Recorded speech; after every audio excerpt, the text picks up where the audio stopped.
पर बात करेंगे महाराष्ट्र की। इधर हुकूमत को गिराने के बाद एकनाथ शिंदे ने असेंबली में पहला फ्लोर टेस्ट यानी कि पहला सियासी सेमीफाइनल में जीत हासिल की है।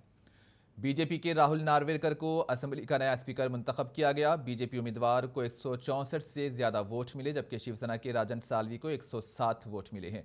अपोजिशन के मुतालबे पर डिप्टी स्पीकर ने एमएलए की वोटिंग करवाई। असेंबली में 287 एमएलए हैं और जीतने के लिए 144 का जादुई हिंसा दरकार था। ताहम वोटिंग में सिर्फ 273 एमएलए ने हिस्सा लिया।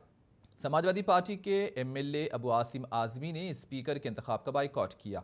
आजमी ने किसी को भी वोट नहीं दिया। बीजेपी अरकान ने असेंबली के अंदर जय भवानी, जय शिवाजी और जय श्रीराम के नारे भी लगाए।